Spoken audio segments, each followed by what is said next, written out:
the UNC Kenan-Flagler session at MBA Spotlight. My name is Christopher, uh, and I'm your host.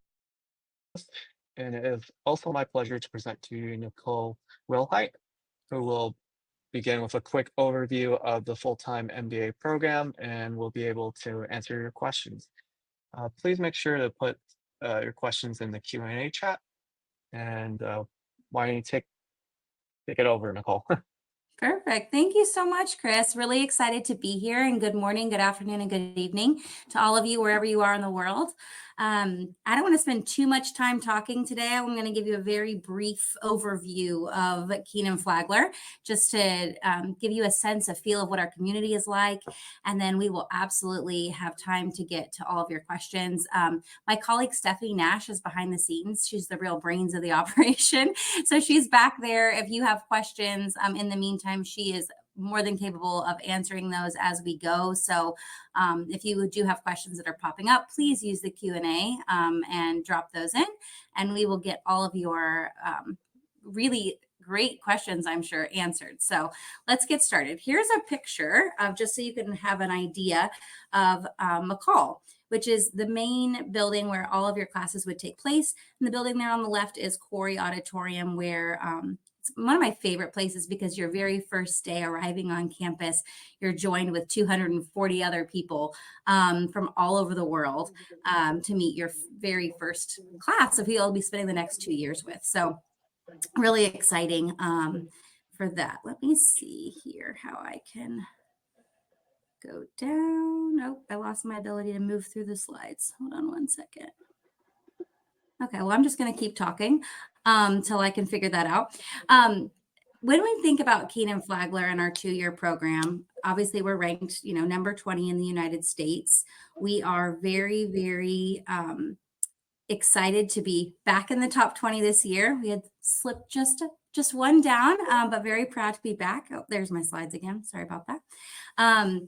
And as you think about the community in Carolina, we have something called the Carolina Way. So when people talk about what makes, UNC Kenan-Flagler special, like, why should I come there instead of all these other amazing MBA programs, I would say the best thing about it is the people and the community. So we will definitely talk about that. We'll just talk about kind of what the MBA looks like here at Kenan-Flagler, and then what you can do to apply to the program. All right. So finding your community. Community is absolutely going to be what is the most important while you're here. And I'd say we have about 40 to 45 clubs that you can participate in. Participating in clubs is very encouraged. We have a lot of really fun ones, from Adventure Club to the Wine Club, which is my personal favorite, all the way to, of course, our career clubs, where the second years really help the first years get ready for internship interviews and prep. And so being a part of this community is probably the foundation of what makes the full-time MBA program here with us at Kenan-Flagler so fun and engaging. But here's UNC at a glance. So if you just think about, we are the first, oldest public university, 1789 there. We have alumni in every single state in the United States, in over 149 countries. We do quite a bit of research in this area. We are called the Research Triangle.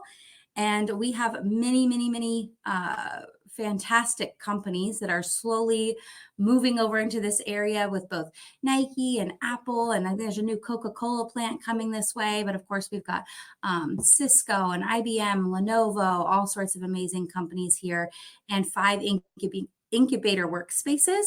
So a lot of students come bring their business plan here and then work locally to get that off the ground.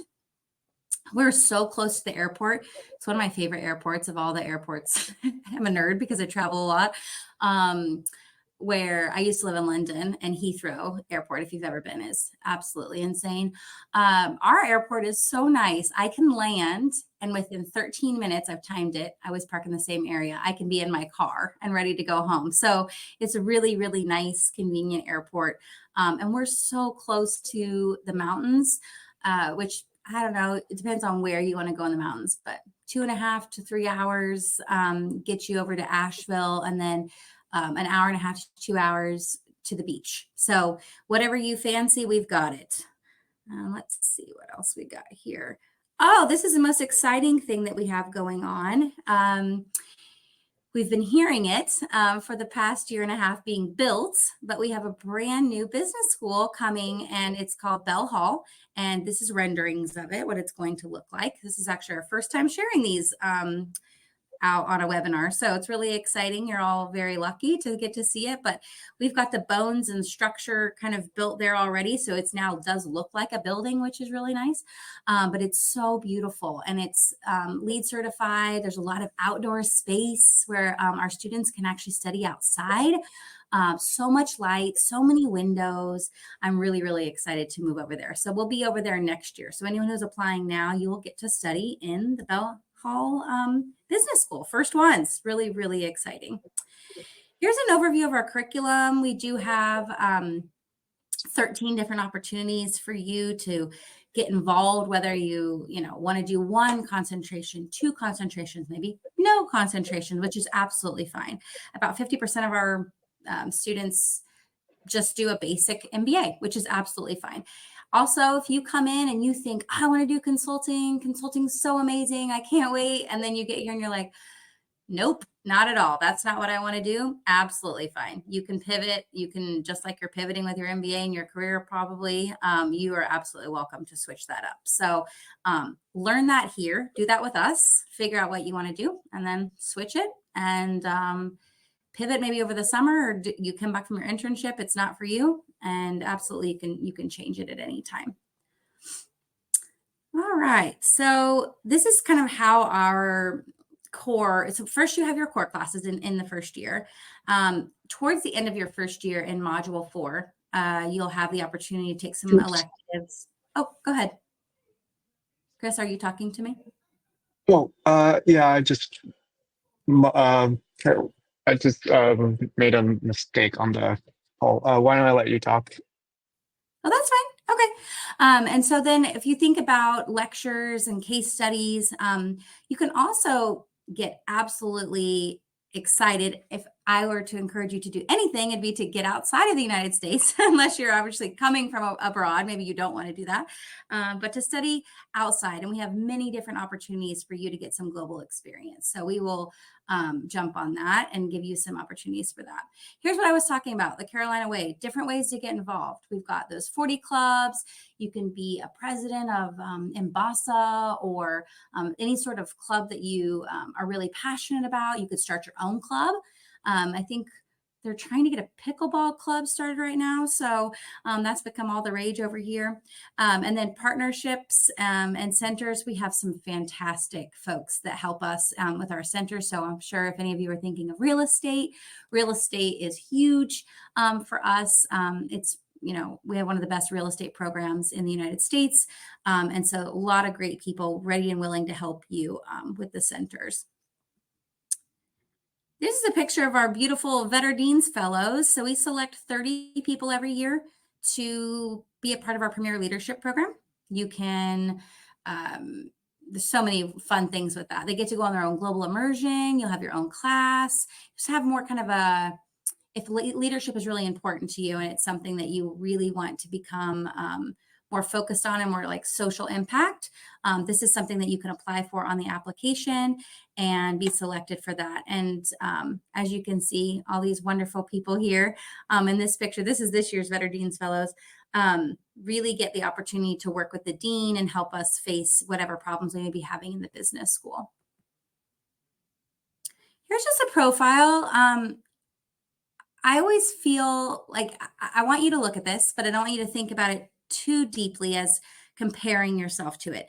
More using it as a baseline for, am I a person who, do I fit in this somewhere? Am I close to some of these data points? But don't use it as, if I don't have a 700 GMAT, I can't go to Kenan-Flagler. Like, I don't want you, I like to share the slide, but I also want you to know that it's important to not compare yourself to other people. There's a lot of things out of your control, right? Like when you went to undergrad, I'm sure a lot of you never even thought that you'd be doing an MBA. At least I never thought I would be doing an MBA once I was in school. I was like, I'm done. I'm never going back. So try not to compare yourself to a lot of these numbers, but use them more as a kind of a baseline for what are you aiming towards, and certain things are out of your control, and that's fine. Like you don't have to have 5 years worth of experience to be able to come to school here, but just know that that is the average of that particular class year. So I'll leave that up for just another second so that you can see my favorite percentage there. International students, 43%. I think it's so special to have so many people, different diverse backgrounds coming and teaching our domestic students about what it's like to do business in different parts of the world. And I think we have a huge respect for international students here. So know that we really value your input. And moving on to the application checklist. This is the nitty gritty of what you need to do to be able to apply to go to school at Kenan-Flagler. We need your transcripts. The sooner you get those officials, the better. Yes, we do accept GMAT focus, regular GMAT, GRE, we take it all, or a waiver. Again, those don't, that really just ticks a box, whether you can do the quantitative work or not. So if you get the waiver, it doesn't hurt you. If you were to take, the test, it doesn't, there's no, kind of pros and cons other than fellowship money. If you do a really, really great job on one of these scores and you send us an amazing score, that can really help push you over the edge with fellowship money. But if you get a waiver, and that's what the route you want to go, there's many, many different ways to get that waiver. TOEFL, IELTS, I get asked a lot. The 3-year undergrad in India, does it qualify? And do you have to take a test if English was the language that you were learning in? Absolutely not. So yes, we do accept the 3-year undergrad degree from India, and you do not have to take that English language test. Resume, if you can get that down to 1 page, fantastic. Make sure it's outcome-based. If you can't get it down to 1 page, we'll help you when you get here because that's our standard. 2 essays. We have a 3rd optional essay. I wish it said recommended. It does say optional. I love reading your 3rd essay. It's my favorite essay to read. It's the most about you that you want me to know and that you want our team to know. So we all really look forward to reading those essays. So make sure your personality comes through on that essay. You can use it for anything you want. You can address something that you're nervous about. You can share fun facts. I always say this. So if you've heard me talk before, you're going to hear the same example. But one time I had a person tell me how many giant marshmallows they can fit in their mouth, which is really funny. And I never forgot that person. And then we have something called Blue Cup, which I don't know if we'll ever have a marshmallow competition with Duke, but we have like a really fun, hilarious competition with their full-time MBA program called Blue Cup. And it's like 20 different activities. You never know. There could be like a food eating contest one year. And so maybe we need some talent for that. So just make sure your personality shines through on that 3rd essay. So we really want to get to know you. Letter of recommendation, try to make sure that's like, if it can't be a current supervisor because you're nervous and you don't want them to know you're going to business school, put that in essay 3. Like, I didn't choose my current supervisor because I don't want them knowing I'm applying and trying to leave. I still want to get promoted next year or whatever that looks like. And then of course you'll have your interview.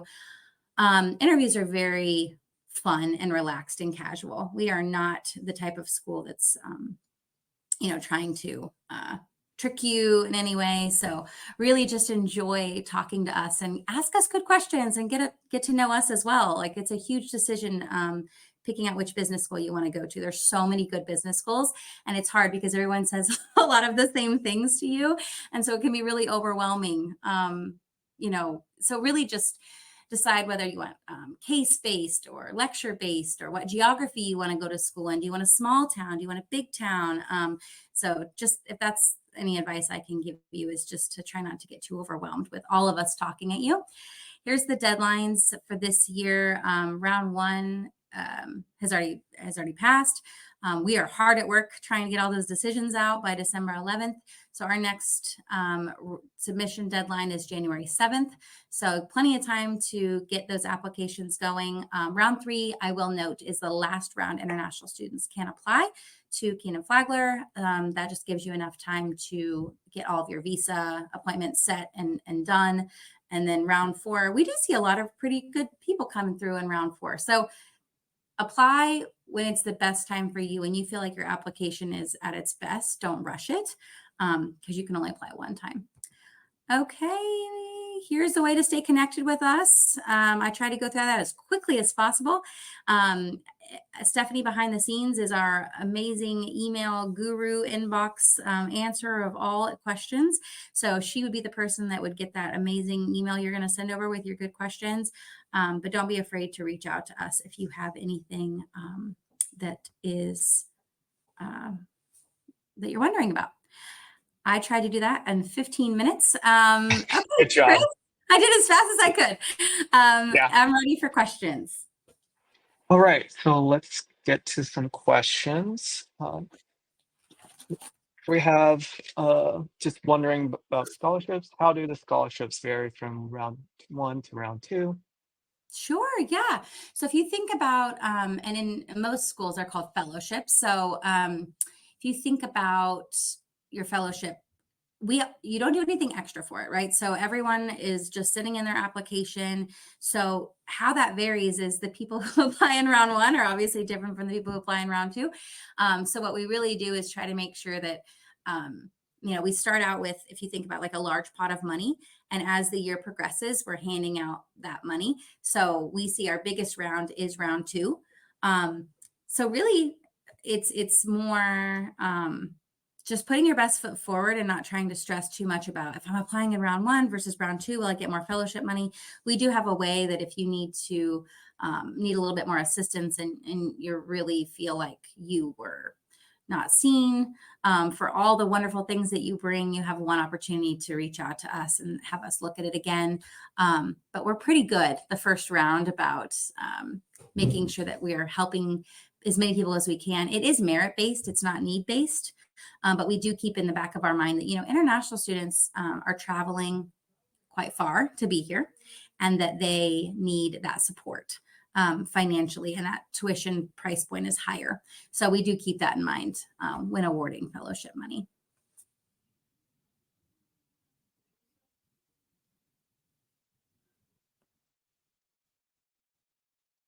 Chris, you're muted. I don't know if you, I can just read it though. Oh. Some standard quirks that you're looking for in a candidate that aligns with the spirit of UNC. Oh, I love quirks. Let's see.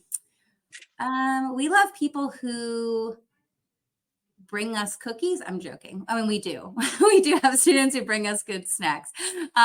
We really like people who are unapologetically themselves.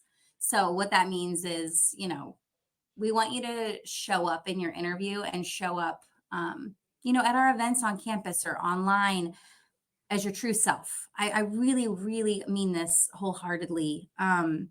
You're going to have an amazing experience in whatever business school you decide to go to. I hope. I know you would with us, but I feel like it's such a transformative thing. It would be sad for you to try to show up as anybody other than who you are as a person. And that could be any type of group from anywhere, representing anything that is important to you. And so like for this year, we had our very first queer international student get elected as the president of the entire student body, which is really exciting for us. That's huge, especially in North Carolina and Kenan-Flagler. So I'm really proud of Dan. So yeah, I think just being true to yourself through your application as well as in your interview. And then when you come to these events, everybody just has something unique they can bring to share with others. So just staying true to who you are. Right. Yeah, that is a good answer. Let me get the next one. Let's see. There. Let's have some number of upvotes. If Sure. If I'm already submitted my application with my current GRE score, then of retaking, can submit a new score, and if it's higher, will be considered in the application. Absolutely. We would love that.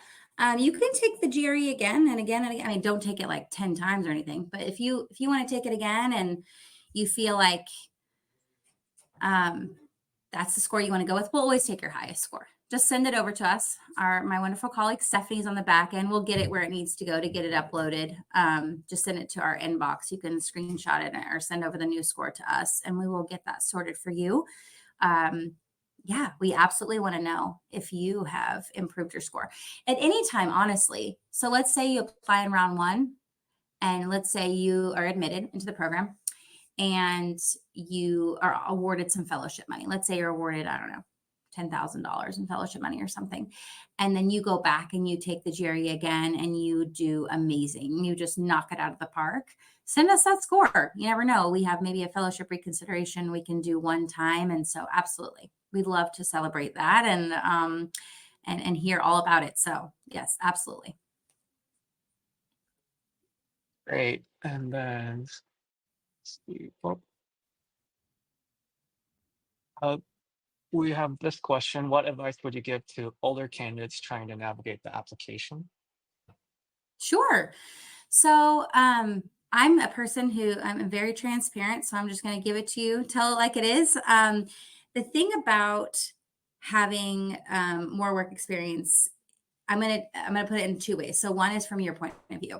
So when you think about schooling and who you want to be surrounded with in class, you saw that class profile, right? So there's 5 years work experience. That could be people there are with 10 years work experience in our program, also with maybe 1 or 2 years work experience.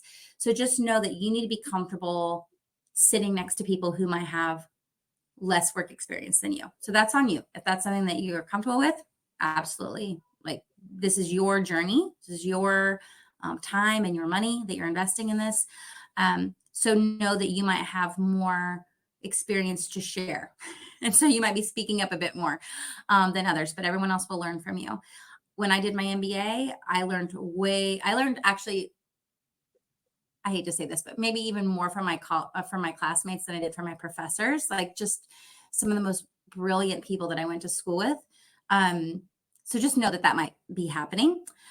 Also, when it comes to marketability. So when you're in the program and you are graduating and you're looking for those jobs, it really depends on kind of the area that you're looking at too. Some companies are very set on wanting people with, a certain amount of years work experience because they want to mold them and train them themselves. So you are more than happy to apply to us if you're trying to lean between a full-time MBA or an executive MBA, but you feel like you don't quite fit the bucket for the executive MBA, and maybe the online option isn't what you want because you're wanting to come to the States.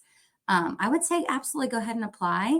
Yeah, I think just making sure that you really thought through what your experience is going to be like, I think is the advice that I would give. And make sure that, because when you look at those class profiles, we all have our averages on there. So just make sure that you go with what works for you and what fits. Thanks, Nicole. And Mhm. then, let's see. Well, and then just how to get a GMAT waiver. Sure. So if you head over to our website, we have there's 5 ways listed there, but there's many ways you can get a GMAT waiver. If it were me, though, I'm going to tell you this, harsh. Let's be honest. I know that taking the GMAT is not the most fun thing in the world. I've taken it. It can be quite daunting, all the prep, right? You're dreading like, oh, it's so much learning. It's time. I already work full time. I have so much going on.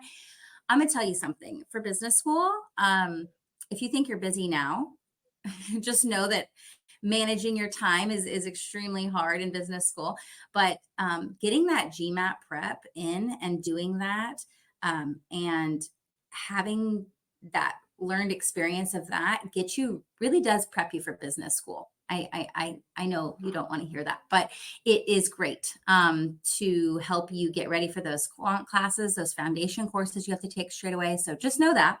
But I know your question is that you wanted a waiver. I would say, super high GPA in undergrad from like a quantitative background. Maybe you did the CFA level 1, 2, or I mean, if you did all 3, that's fantastic.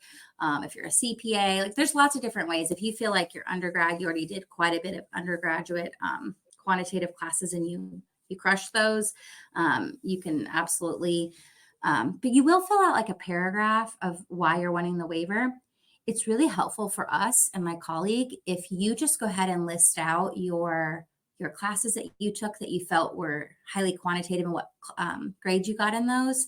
It makes it just quicker. It's just quicker for us because we get a lot of waiver requests.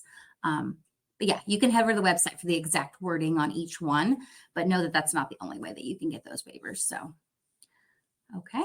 Okay, Mhm. great. And then we have 4 minutes left, but I thought this was a good one we could ask.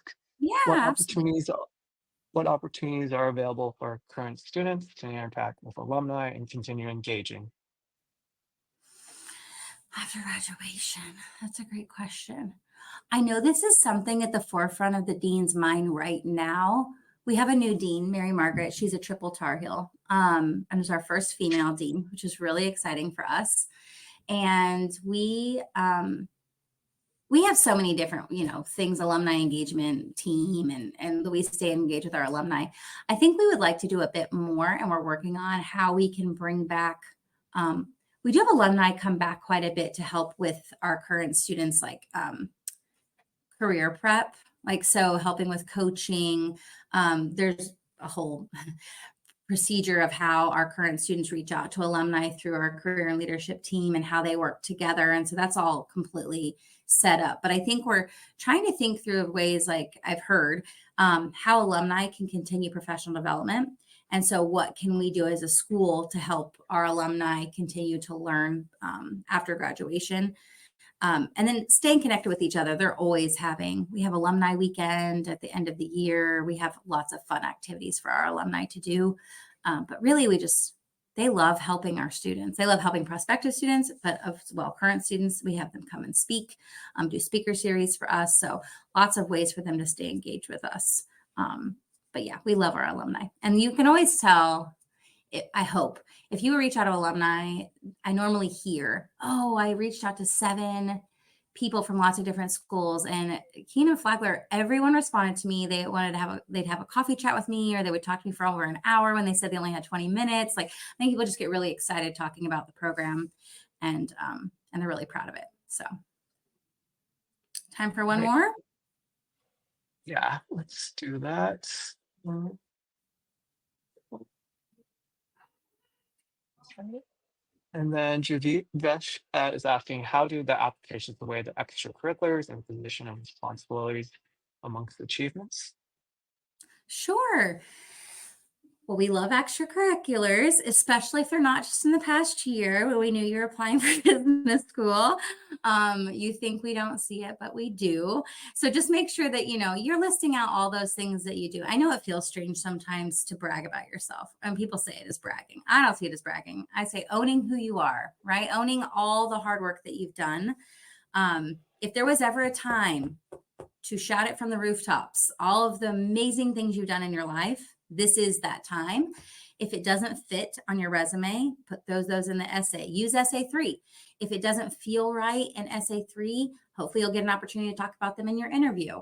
I don't know if other interviewers do this, but I try to allow some time for, if there's anything you want me to know that I didn't get to ask. So I think it's absolutely okay at the end of the interview to say, like, hey, you didn't ask me about this. Would it be okay if I share just these 2 things that I really want you to know about me? Absolutely. Like this is the time to share, to talk about those, because you may think, oh, everybody has this, but trust me, not everyone does, or they did it a long time ago and they haven't done anything recently. Those promotions are really important, especially in a time where it's hard to even have a job. Like people are getting laid off and things like that. So if you're not getting promoted every year and you feel inferior, like we know that the job market can be tough at times, especially in particular sectors. So just put your best foot forward and control what you can control and try not to stress too much and have fun. I know applying to business school is not like super fun, but just make sure that you try to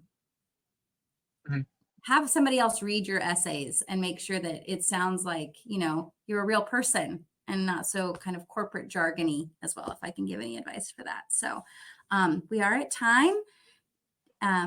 Chris, do I need to do anything else for you right now? No? All right. Well, thank you everyone so much.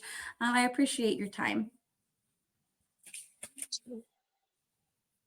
Yeah, thank you, everyone.